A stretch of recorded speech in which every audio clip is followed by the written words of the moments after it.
Howdy folks, good morning. Yes, hey, sorry about the previous video. I know I sounded a bit, I rewatched it myself and I was a bit cringing. I was cringing a little bit because it sounded so morose. I'm sorry about that, but it's all better today because I'm driving the E46. Oh yeah, baby. It's amazing.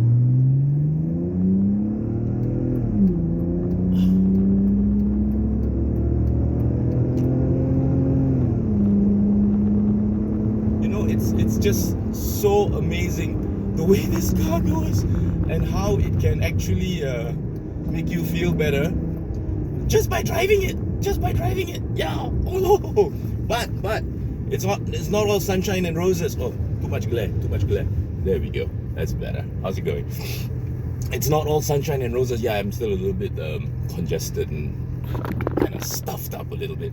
What was I saying? Yeah, it's I don't know what happened, but I left the car and then I went for that bike ride, and the only time I've actually really driven it was that drive to Chin Swee Temple, right? You remember that one a couple of videos back, and I've put less than 100 kilometers, okay lah, maybe less than 200 kilometers on this car, and the best thing about it is it seems to be totally fine, totally sorted. Shit.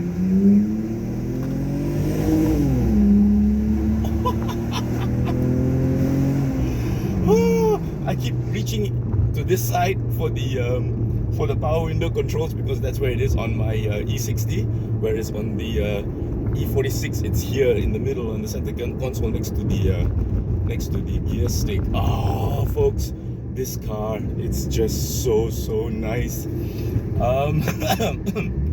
Remember what I said about the E60 and how I love driving it, and you know, because it's so much more compliant and so much more docile and smooth.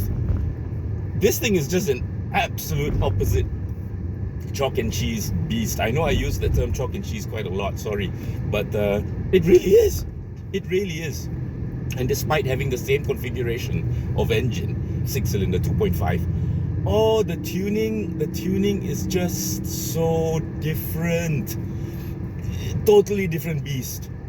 And then just now, the ABS light was on. I don't know why, but I went for a drive, I blasted it up and down.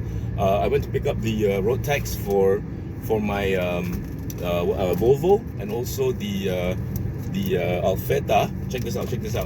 This is how the new road tax looks, like a bike road tax. So apparently you don't have to display it. You can put it in your wallet because it's all online now.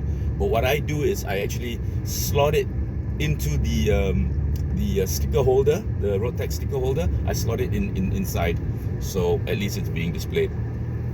Anything to, you know, stop getting pulled over and asking for the road tax and stuff like that, because that's a waste of time. Yeah. So, but anyway, I'm on the federal highway and sorry, the E46 is just running so well. I am going to put back the original lights for the headlights, the original bulbs for the headlights. Yeah, go ahead. For the headlights, because yeah, that my OCD is not allowing me to have those two red lights on the instrument cluster, telling me that my headlights are faulty when actually they're not. It's just a different voltage. LEDs have a different voltage than normal halogen bulbs. Yeah. So yeah, thanks. Anyway, but yeah, always say thank you. Yeah, if somebody lets you cut in, please say thank you. It's the least you can do. Right. What was I doing? I wanted to tell you something about halogen bulbs.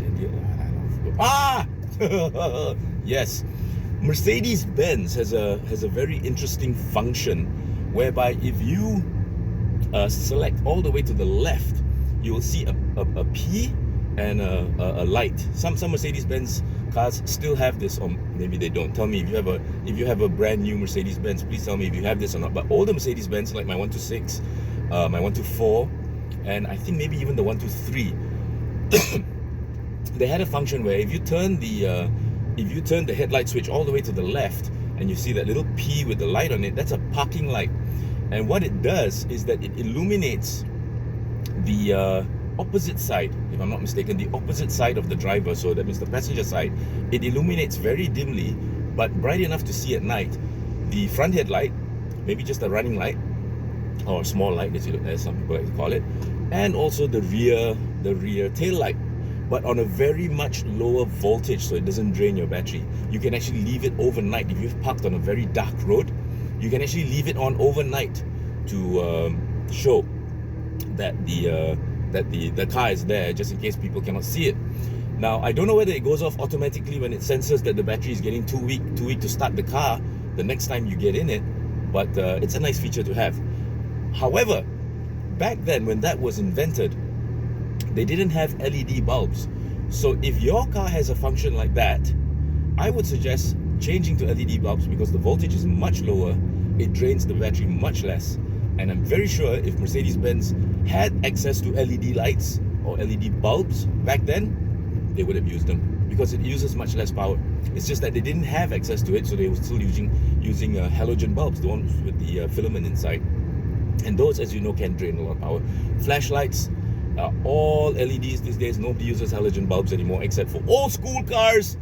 Yeah, we still use halogen bulbs. Anyway, just wanted to update you on the E46. It's a wonderful car. It's brilliant. If you're thinking of buying one, do it. YOLO, you only live once, and treat yourself. It's awesome. I love it. Take care of you all. Thanks for watching, and I'll talk to you all soon. Bye-bye.